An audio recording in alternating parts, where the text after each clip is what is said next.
Has Donald Trump pulled back slightly from the idea of an invasion of Iran? Some people are still optimistic that there will be an attack and a regime change. Iran is the leading state sponsor of terror in the world. This regime that's been in place under the mullahs for the last 50 years has not only oppressed and tyrannized their people, but they've also exported terror across the region, claimed American lives in the region and around the world. And it is absolutely in the interest of the United States of America to see a change in Iran. And I am grateful. It's in America's interest, apparently. Is it in anybody else's interest, I wonder? That different than President Obama in his first year in office. Now we have a president who is willing to speak out and express support for the people of Iran as they take to the streets. Back in 2009, I actually authored a resolution in the Congress while President Obama and the Obama administration remained silent during the Green Revolution. We had to pass a resolution in Congress by almost a unanimous vote to ultimately see our president speak out on behalf of those people, but the revolution was crushed. I think the first thing is to express support, to make it clear to the people of Iran that we oppose their government. We don't oppose them. We want to see them have their freedom restored. But I also believe that the credible threat of the use of force, the president's willingness to strike the Iranian nuclear facilities earlier this year was an extraordinary step forward. And I think making it clear that if the mullahs continue this reign of terror against their people, that all options are on the table, I think is a way to save lives, but ultimately set the table for a change in Iran, which would not only change the Middle East, Jake, it would change the world. Hoping to save lives in the long run by attacking Iran. Let's hear from Ryan Dawson, based in Japan. Great analysis. In Iran. So he's highlighting the fact that many of the protesters were Kurdish. There's so many different ethnic groups in Iran, lots of separatists, and Kurds are often used as pawns by the world superpowers. Are they the largest stateless ethnic group? They are in Turkey, Iraq, Iran, Syria, but they don't have Kurdistan. Starlink was also jammed, so that was a fail. But the carrier groups are still going towards Iran. They need a larger strike force, they decided, so don't rule out war just yet. Unfortunately, the Israelis want this war. You can see all their little paid Twitter hacks talking about how they care about the people of Iran and violence toward protesters. Not a tear for Gaza or Lebanon or any of the people they bomb themselves. No, it's like they suddenly care about Iran. Mark Levine wants to act like he cares about Persians. They don't. The truth is, Iran is the resistance to Israel's regional ambitions of ethnic cleansing and land annexation. That's all it is. They don't care about Iran. They care that Iran stands in their way of stealing land and murdering people. That's it. Okay, that's Ryan Dawson's take on the matter. Let's hear some conflicting views. We like to get different views on the channel.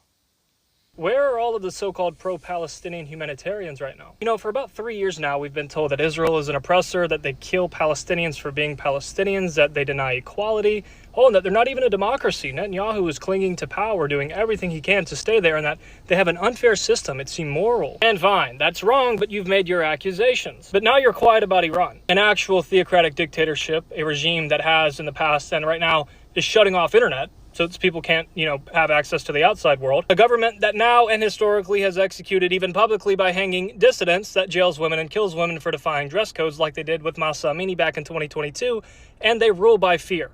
Historically, and it's what they're currently doing. According to sources inside of Iran on the ground, it's at least 12,000 people, with some reports saying it's in the excess of 20,000. But again, we don't know, and it's hard to verify independently because They have been shut off from the internet. And I think it's ironic that the pro-Palestinian crowd, who was not hesitant at all to run with whatever number the Gaza Ministry of Health, which is run by Hamas, threw at them to say that that was 100% verifiable, 100% true. But now a lot of these same people are saying, oh no, it's not 12,000. They're exaggerating. In fact, it's Mossad and CIA on the ground. They're arming people, and they're the ones who are fighting the Iranian regime. No, the Islamic Republic can never do that to its own people. There are very few marches for the people of Iran. There's no hashtags that all of these Western liberals are spamming on their social media. There are no campus encampments. There is no globalize the Intifada energy that we've been seeing for the past 3 years. Why? Everything you guys accuse Israel of being, oppressive, violent, a state sponsor of terrorism, a destabilizing force in the Middle East, actually describes the Iranian regime. When it comes to Gaza, we're just expected to ignore the role of Hamas entirely, and we're told to ignore the fact that Hamas turned the Gaza Strip into a militarized zone with vast tunnel networks running underneath civilian areas on a scale so massive that most people genuinely don't even know how extensive they are, with enough room to fit every Gazan, every Palestinian in those tunnels shoulder to shoulder with more than enough room to spare. We're also told to ignore the fact that the Palestinian leadership historically and currently has repeatedly chosen terror over statehood. And just let me be clear quickly, I don't celebrate suffering in Gaza. It hurts my heart to see civilians caught in war. I oppose war instinctively. I hate it. Okay, I've seen the footage. I hate it. But there is a such thing as just war, and there is also a thing called moral consistency. So I want to know, to all of the pro-Palestinians, what is it about the Iranian people that makes them less deserving of your activism? Is it that they're not fighting Israel? Is it that Jews aren't involved? Is it, that the narrative is harder to package into colonizer versus colonized? Because now is the perfect opportunity for all of you pro-Palestinians and all of your movement to prove that you actually stand for what you claim. Freedom, liberation, in opposition to tyranny. The Iranian people are begging to be seen and risking death to be heard while they are gunned down by their government. And the crickets and silence from you guys right now is louder than any protest slogan or chant that any of you were ever involved in. So actually, a lot of the people that are pro-Palestine are also talking about this issue. There are different issues, and people are making a big deal of why are some people not speaking out. People that did speak out for Palestine, not speaking out on this issue. But the people that are saying that, many of them said nothing about Palestine, said nothing about Gaza. They were already on a different side of the fence. And maybe they're just two separate issues. Maybe some people care about one, maybe some people care about another, maybe some people care about both. But it's always interesting to see what people have in common. Footage from Tehran suggesting possible chemical weapons being used. You see the clothing? Why would you wear clothing like that, the guy up the top, unless chemical weapons were involved? Are we seeing chemical weapons being deployed?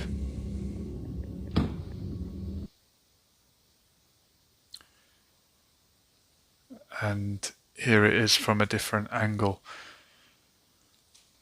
Remember when chemical weapons was a red line?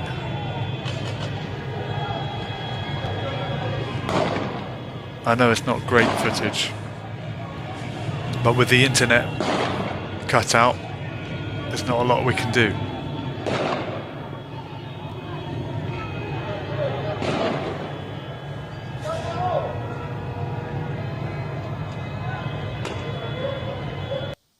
Yeah, Mela Holenkamp is saying chemical.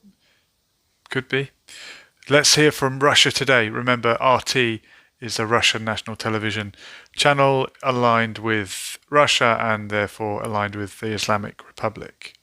But let's listen. The Arab countries in the region have been more than disappointing. If the media reports are true, that if the Arab countries are okay with Iran's Ayatollah staying in power, I'm going to reevaluate my entire opinion of the Arab world alliance. I've tried to be very... Lindsey Graham sounds very disappointed with the Arabs. Build on the Abraham Accords. But this idea of saying one thing behind closed doors and something else in public is coming to an end. So I've called Arab allies and I said, you need to correct the record. If you don't understand this is the biggest moment for change since the fall of the Berlin Wall, you're missing a lot. This is a religious war. Who wins it at the end of the day? Do the radical Islamic terrorists who want to kill all the Jews because God told them to? What we're facing right now is a moment of decision that will set the course of the future of the Mideast for 1,000 years. HK Stocks is saying, watching Trump all these years, his tactics are firstly, he says bad things, which sets the world's media in a frenzy. Secondly, he goes quiet for a while. Then months later, he makes his move. Yeah, he said a lot of things in the past. Remember when he said he was going to build a wall? Did it happen? Remember when he said, Donald J. Trump is calling for a complete shutdown on Muslims entering the United States until we find out what the hell is going on? Did that actually happen? And that was a policy from Obama, and it wasn't a blanket ban on Muslims. It was 5 countries, including North Korea, which I don't think is Muslim yet. Shall we have another clip? Here we go. Alistair Crook. They tried it again a second time, more recently. Different playbook, different tactic. This was the insertion of armed, prepared, trained rioters that were inserted from outside, many of them Kurds coming into Kermanshah, the Kurdish district in the west, and then others were the MEK, the Mujahideen al-Qad, and they had come in, and the aim was to be as extremely violent as possible.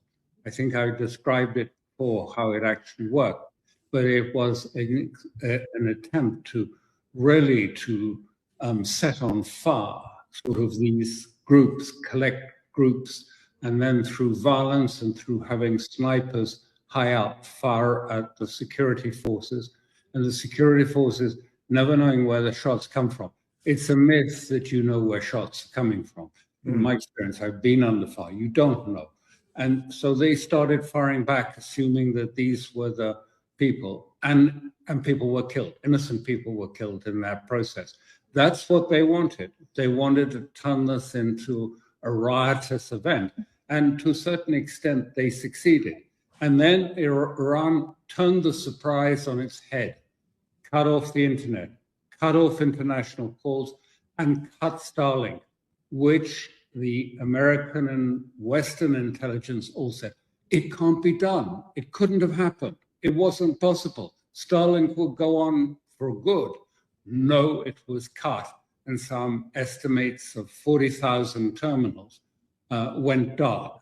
And in fact, the Iranians were able then to identify the terminals. And so they started rounding up and collecting all of these cells that were involved in creating the appearance of a riot. It was, of course, there were, of course, a real demonstration at the beginning. And that had been, if you like, triggered at the time of the Mar-a-Lago talks with Netanyahu on the 28th of December.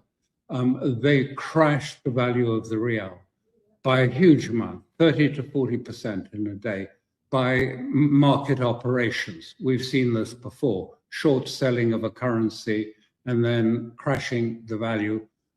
And that caused many of the merchant class, the bazaris, they lost their business.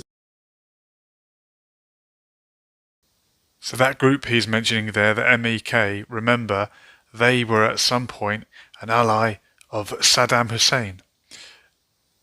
And remember when Saddam Hussein tried to do a regime change in Iran? Are we going to pretend that that was a good thing? Let's hear from protesters in London standing with Iran. Thank you for coming. We started this march from the BBC Broadcasting House to Downing Street for a reason, to address both the media establishment and the political establishment. First, the BBC. They claim that they have to be impartial. That's why they have to call it an economic protest, not a revolution. But the BBC were absolutely fine with calling Khomeini a savior of Iran 47 years ago. The BBC were fine when they claimed that the paramilitary coup in 1979 was a popular revolution. I have a lesson for the BBC bosses. Dear BBC executives, let me teach you. The IRGC are the Islamic occupiers. Hamas is a terrorist organization. Anti-Semitism is wrong. Oh, and Greta Thunberg is not the Messiah. She's a very naughty girl. Now, the political establishment. I don't care about Keir Starmer or the government. They are a bunch of powerless, useless puppets of civil service. My message is to the British state, the Foreign Office, the palace. Nobody's forcing you to defend and support the Iranians. But please stop supporting the Islamic enemies of Iran. Because guess what? Despite your former relationship with them, they are also your enemy now. Now, my other message to the rest of the mainstream media: it's too late. Don't try to jump on a bandwagon now. While 2CTV and new media channels are getting millions and millions of viewers, the only people watching your channels are political hacks in Westminster and DC and drunk people at 3 a.m. who can't find the remote to change a channel. Big thank you to the British patriots, the Jewish community, the Americans, and everybody who are supporting the Iranians. I made a promise on my channel. Thank you all. I made a promise on my channel. I said once Iran is free, I will open the first ever British pub in Tehran called the Crown and Lion. I will see you in the pub. Thank you so much for listening. Thank you. Javid Shah! Javid Shah! Wow. Well, agree or disagree. A very eloquent speaker. Great speech. The BBC are a bit like Keir Starmer. Everyone hates them, but for different reasons. It seems like you can't win if you're the BBC. Even I hate the BBC. Let's listen to LBC, leading Britain's leading Britain's The conversation. violence hasn't stopped, the oppression hasn't stopped, the brutality hasn't stopped. Look, Khamenei, you heard him there, croaking away. He's doubling down. The war of words continues. President Trump said that, Iran needs a new leader. The Iranians came out and said, if there are any plans to assassinate Ayatollah Khamenei, that will be an act of war. People are still suffering. This regime is not defeated. It hasn't gone anywhere yet. So, yes, Iran is not finished at all. What the Europeans can do is keep the pressure on. Already Iran is isolated, but they can keep the diplomatic pressure on, and they can keep the diplomatic pressure on Donald Trump. If Iran falls and anything halfway sane comes to power, it will be a benefit to the world. Leaving aside Iran as a huge, important country, energy markets will benefit, global security will benefit, as well as the Iranian people. This is something where the regime is on the brink. Look, my diagnosis, as I wrote, the rot is terminal, but not necessarily imminent. It is incumbent upon us to do everything that we can to hasten the end of one of the most barbarous and brutal regimes of this century. Okay, he's optimistic that they're on the verge of going. What if it's out of the frying pan into the fire? Could anything be worse than what they've already got? I wonder if the MEK will try to take power. Would you accept that if they were at the helm? Let's have a listen to this clip. Kasra Arabi. 800 individuals who reportedly have now, their execution has been postponed. I would take that with a pinch of salt. More important. So Donald Trump tried to claim that as a big win and take credit for the fact that these executions were postponed or cancelled. They are going to be tried as muharebs. Muhareb in Sharia, in Iran's regime, is the most severe punishment. Muhareb means waging war against God. Now, according to their penal code, if you are charged as a muhareb, execution is definite, but you must not just be executed. This is according to their own textbooks, the textbooks of the regime. Muharebs must not only be executed, they must also be tortured, prior to their death. And in 2022, 2023, during the Woman Life Freedom protests, individuals who were charged with Muharib were tortured, including sexually tortured, prior to their death, prior to being executed.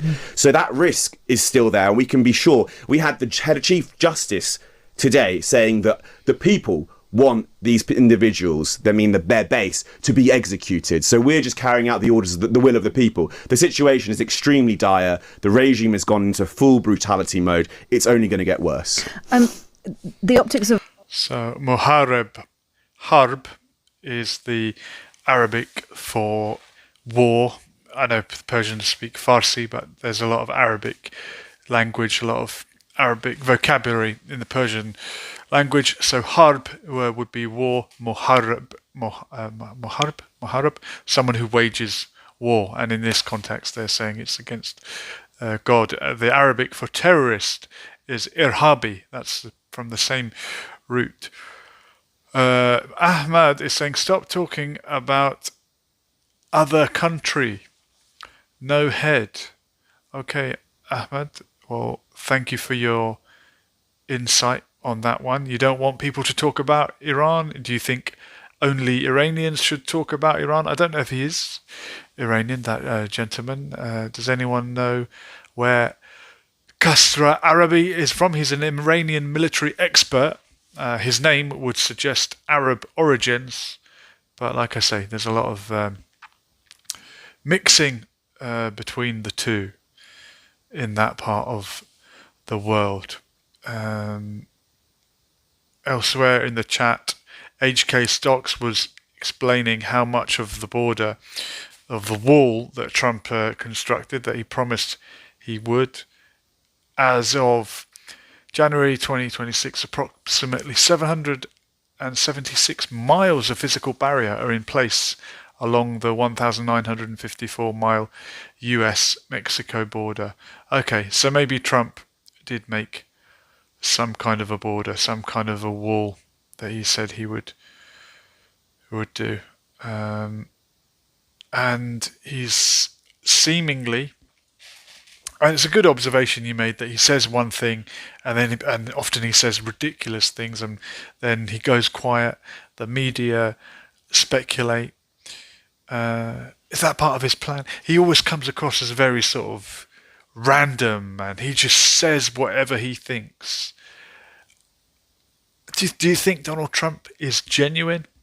Is he really the bumbling buffoon, kind of like the way Boris Johnson used to try and portray himself? And I think Boris Johnson is a very calculating, quite psychotic, evil man. But I think he was very deliberate in the way that he portrayed himself as the buffoon with the haircut all over the place. Whereas Donald Trump, if he is putting on an act, they say a wise man can play the fool, but the fool can't play the wise man. If he is putting on an act, it's very much convincing, or more convincing than others.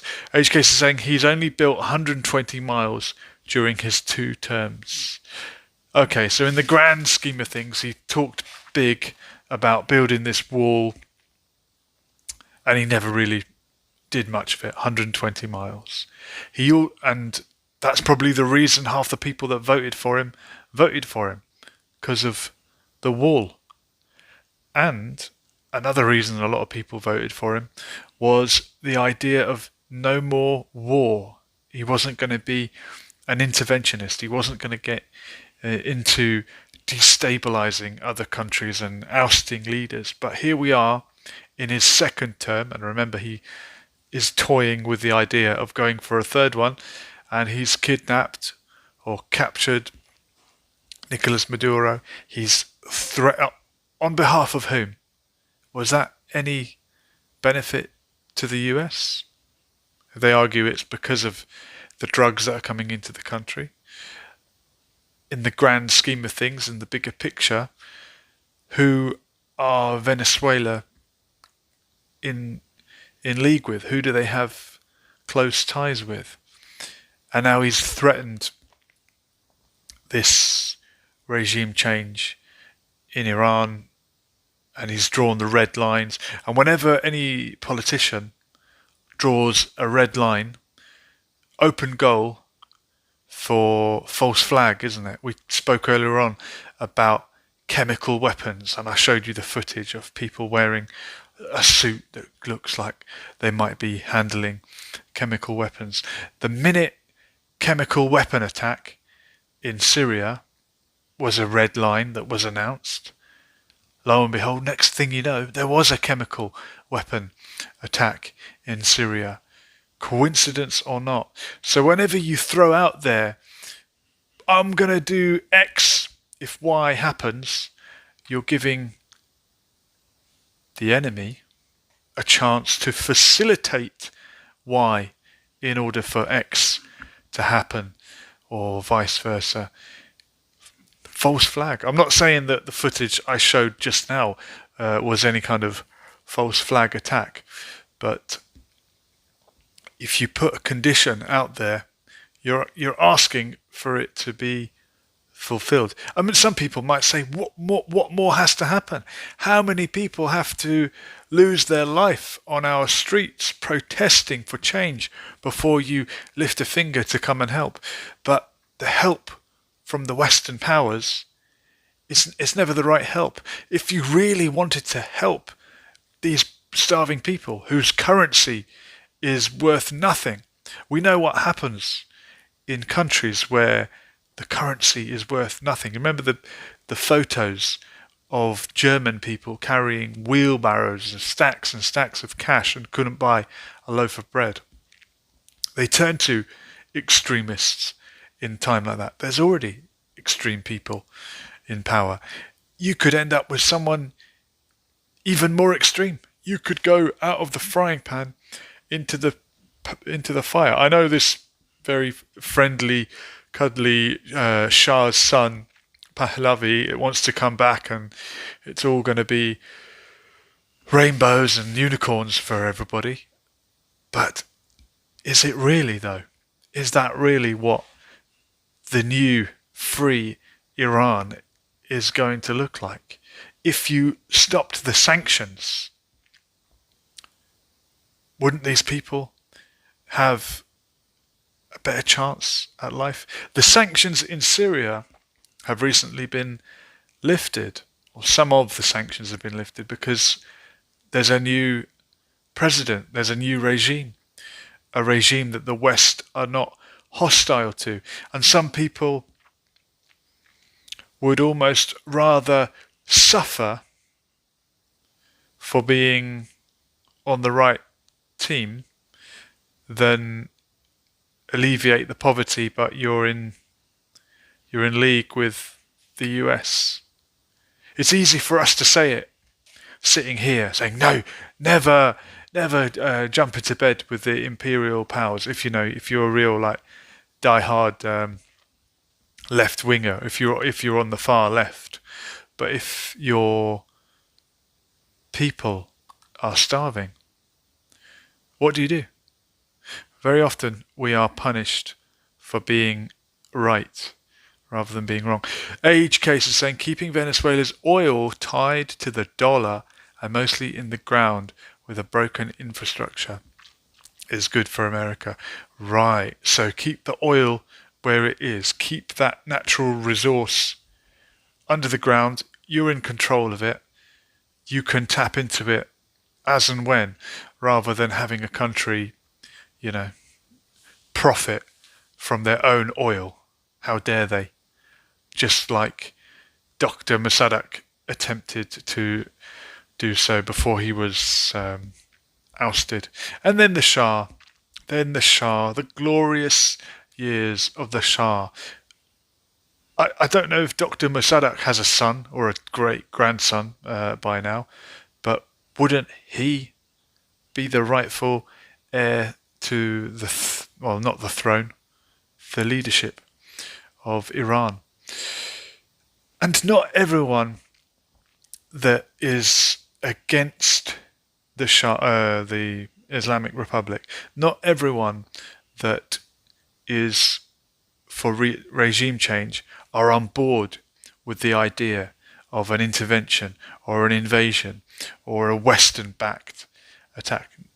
Not everyone is, but so many people that don't care about the Iranians at all and are now pretending to. All the people that didn't say anything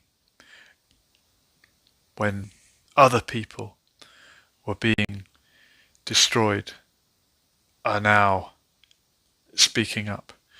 We live in strange times. It's always a pleasure to chat to you guys, and I really appreciate the fact that familiar names are popping up every night. Ryan, newcomer. I'm from Canada. Love your channel. Common sense and educated opinions. Oh, thank you, Ryan. I appreciate that, my friend. I'm very lucky to have family in Canada, and one time only, when I was 12 years old, I had the pleasure of visiting Canada. We were in the West, Alberta, and I've got family on both sides of Canada. It's my intention to go back there someday. Stay safe in Canada. Don't let Trump invade you. All right, folks. Always a pleasure. Inshallah, God willing, tomorrow night. I don't know how many of these I can bang out in a row, but we've had some good ones. And Ryan saying, I'm from Newfoundland. It's a great country, Canada. And Newfoundland, you can tell why they gave it the name. I believe there are communities there that still speak the Irish or Scottish Gaelic languages. A lot of Irish and Scottish people went to that part of Canada, if I'm correct. Even the accent there sounds a bit Irish, and I think the language is still alive. Have a very good night, ladies and gents, and we'll do it again soon, God willing. We were here, and we are gone. Laters.